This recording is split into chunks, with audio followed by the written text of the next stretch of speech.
Hey, what's up everybody, and welcome back to News Dose. And it is that time of the year when we start to hear about different leaks and rumors. Now, we've kind of talked about this before, but this does tend to happen as these different companies prepare for what used to be E3 season. They're internally talking as they're in those planning stages.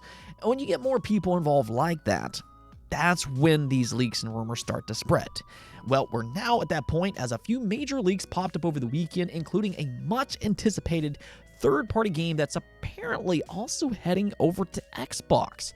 There was some previous belief that this was going to be exclusive to the PlayStation 5, but, well, that doesn't appear to be the case after all. So we're going to get into that a little later on today, as well as a leaked release date for a game that I have been very much waiting for well over a decade. As always, though, do hit those buttons below, like, subscribe, and of course, ring that bell. Not only does it help the channel a ton, but it's also a great way for you to stay up to date with all of the daily gaming news.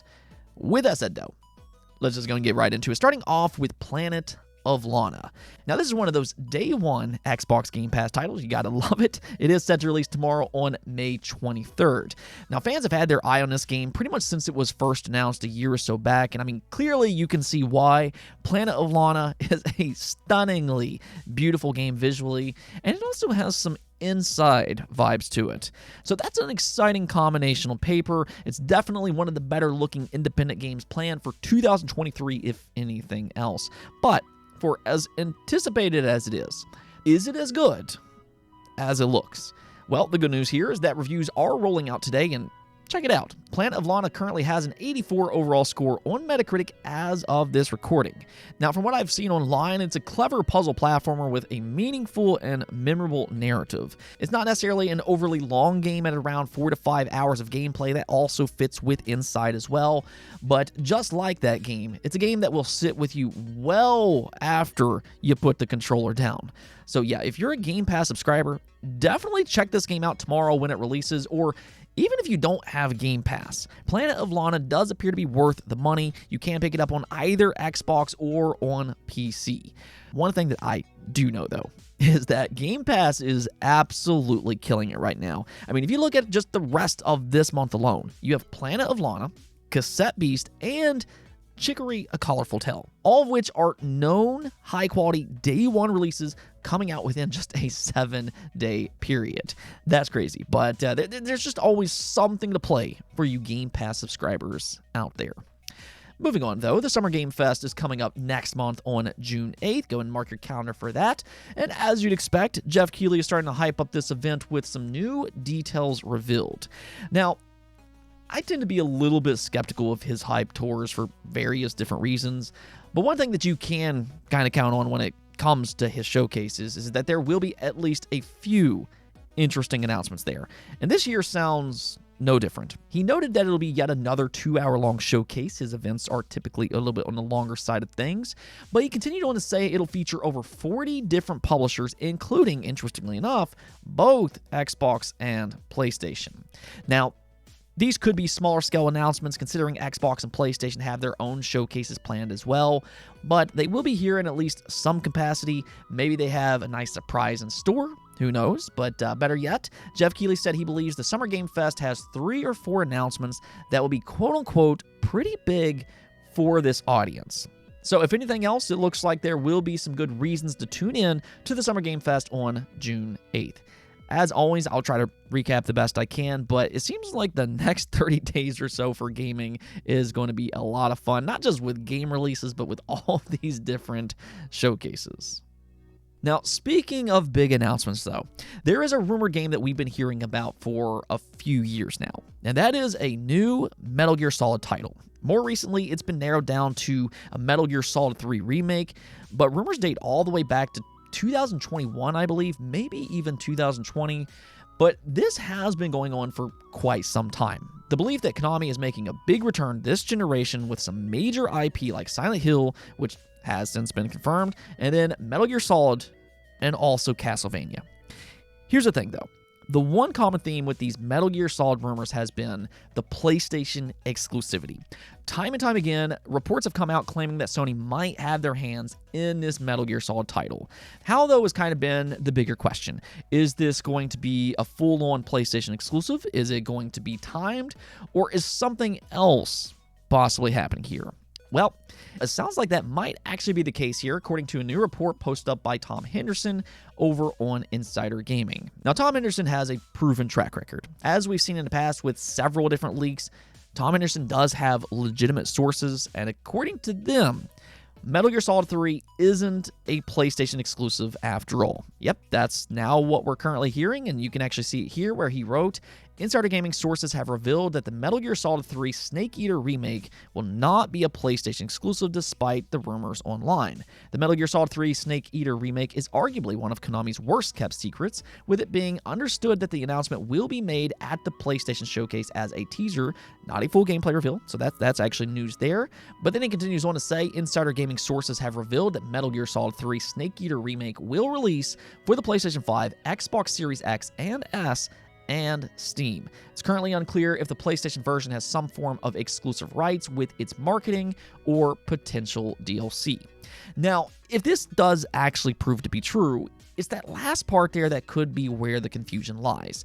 Metal Gear Solid might not necessarily be a PlayStation exclusive as previously rumored, which is great for Xbox fans, more on that here in just a second, but if that is the case, what I could see happen here is that Sony might have snagged the marketing rights similar to what they did with Call of Duty and Hogwarts Legacy.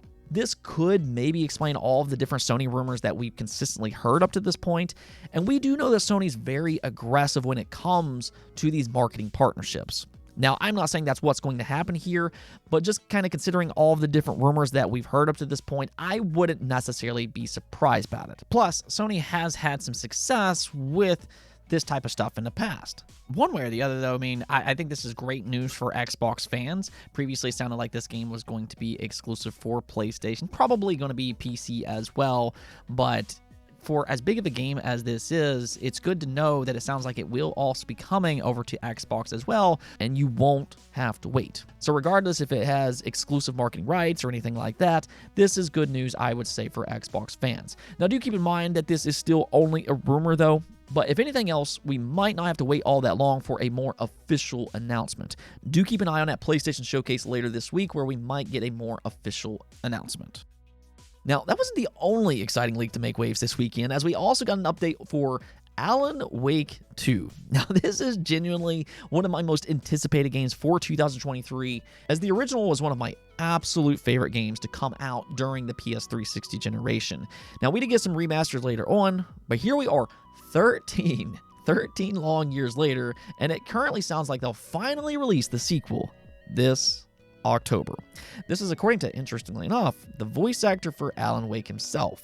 This happened on a YouTube channel by the name of Monsters, Madness, and Magic, where he let it slip that it's planned for an October release. He didn't necessarily seem to realize this, could be a problem for Remedy. They haven't announced it or anything like that. He just kind of said it nonchalantly, and that was that. Now, to be fair, though, at the same time, this still isn't a confirmation, as it's not coming directly from Remedy themselves, so do still take this as a rumor, but this is somebody very close to the project, and for that matter, this is not the first time that we've seen a voice actor leak something. Maybe not necessarily a release date, but this has happened in just the last year, where Norman Reedus leaked Death Stranding 2 well ahead of its official announcement.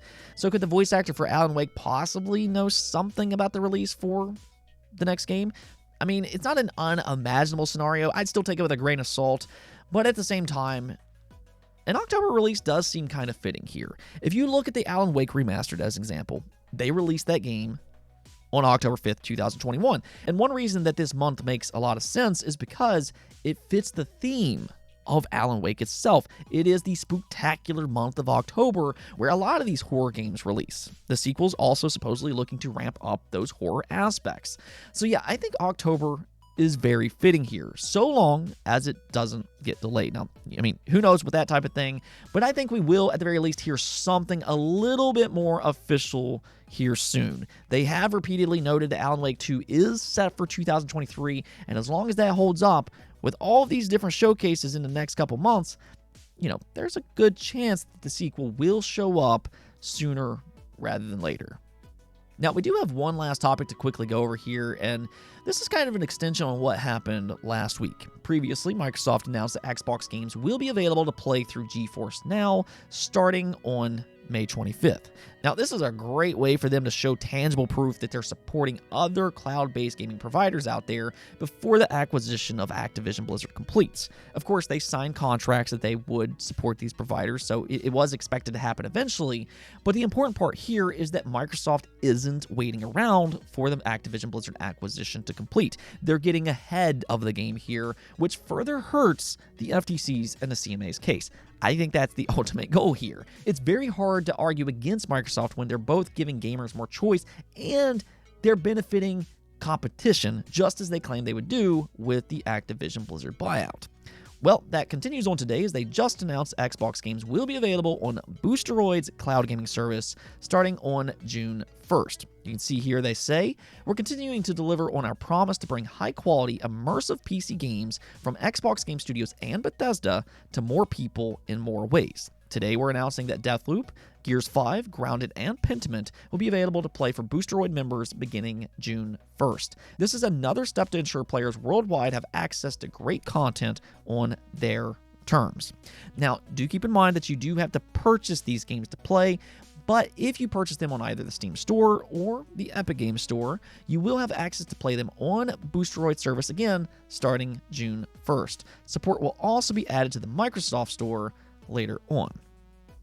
Let's go take a look at the poll of the day, though, where I asked you all, have you ever bought a game on one platform over the other because it has exclusive DLC? And as you can see here, 79% of you said no, whereas 16% said yes. Now, some of you in the comments did mention that you can't fully remember, as this tactic has been going on since the PS360 days, but it does appear the majority of you all don't solely focus on exclusive DLC and nothing else.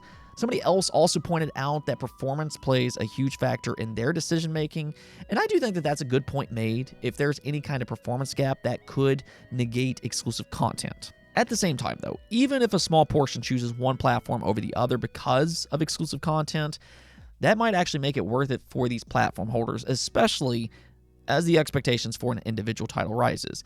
Now, let me kind of explain that. Think of it this way. While 16% might not necessarily sound like a big number, well, 16% of 1 million is 160,000. So that's a lot of people that might choose one platform over the other because of exclusive DLC.